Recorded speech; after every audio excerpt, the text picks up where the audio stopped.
വെച്ചാൽ കാണുന്നതെന്ന് അറിയാവോ, UK ചെന്നപ്പോ ഇവരൊരു കോമൺ ഫ്രണ്ട് വഴിയാണ് കാണുന്നത്. ഇവളുടെ ആ ഫ്രണ്ടിന്റെ വീട്ടില് അവൻ പേയിങ് ഗസ്റ്റ് ആയിട്ട് നിൽക്കുമായിരുന്നു. അങ്ങനെ കണ്ടുപിടിക്കും. പിന്നെ ഇവര് ഫ്രണ്ട്സ് ആയി. പിന്നെ ഒരുമിച്ച് കാണാത്ത സിനിമകളില്ല, ഒരുമിച്ച് കഴിക്കാത്ത ഫുഡില്ല, ഒരുമിച്ച് പോകുന്ന സ്ഥലമില്ല. അപ്പൊ ഞങ്ങള് ഇടയ്ക്ക് അമ്മയ്ക്കൊക്കെ ഒരു ഡൗട്ട് ഉണ്ടെന്ന് തോന്നില്ല. പക്ഷെ എനിക്കറിയാം ഒരു ഫ്രണ്ട്സ് നന്നായിട്ട് ഉറപ്പായിട്ട് ഫ്രണ്ട്സ് ആയിരുന്നു. അത് കഴിഞ്ഞ് പിന്നെ കല്യാണാലോചനയായി. ഇവർക്ക് വേണ്ടി വിളിക്കാത്ത എത്ര പേര് ഞാൻ ഫോൺ വിളിച്ചെന്നറിയോ. എന്നിട്ട് ഇത് സംസാരിക്കുന്നു, അവനും നോക്കുന്നു, ഒരു കുഴപ്പമില്ല. അവസാനം അവള് അവിടുന്ന് UK നിർത്തി ജോലി കഴിഞ്ഞ് ന്യൂസിലൻഡില് എന്റെ അടുത്തേക്ക് വരാൻ തീരുമാനിച്ച് പോയതിന് ഒരാഴ്ച മുന്നേ രണ്ടുപേരും കൂടെ തീരുമാനിക്കാതെ എന്താ വേണ്ട, വേറെ കല്യാണം ഒന്നും വേണ്ട, അവരെല്ലാവരും കല്യാണം കഴിക്കാം. അങ്ങനെ ഹാപ്പിയായി അവസാനം going to get married.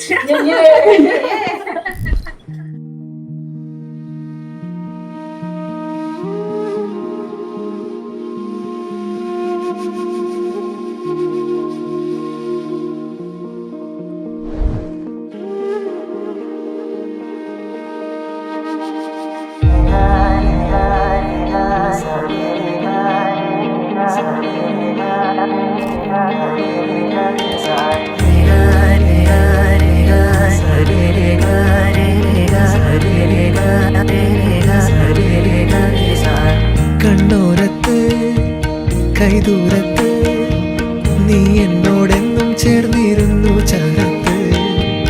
കണ്ണോരത്ത് കൈദൂരത്ത് നീ സ്വപ്നം പോലെന്നുള്ളിൽ പെയ്യും നേരത്ത്. കോർക്കാമിരു കൈകൾ ഇനി പോകാം കാലങ്ങൾ, നാം ഓരോ ജന്മങ്ങൾ തേടുന്നു വർണ്ണങ്ങൾ. കേൾക്കാം മഴ തോരുമ്പോൾ മൗനം മൂടിയ മോഹങ്ങൾ, നീ മായാജാലങ്ങൾ പോലെന്നും മുന്നിൽ മിന്നുന്നു.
ജന്മം തൊട്ടൻ കൂടെ കൂട്ടായി വന്നു.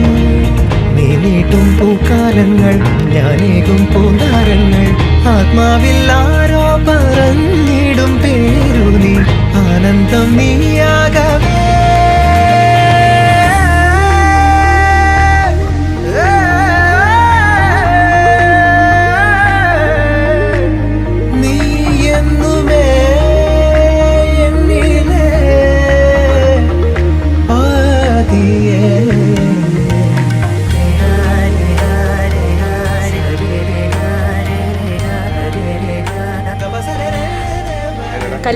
കല്യാണം പൊളിച്ചില്ലേ?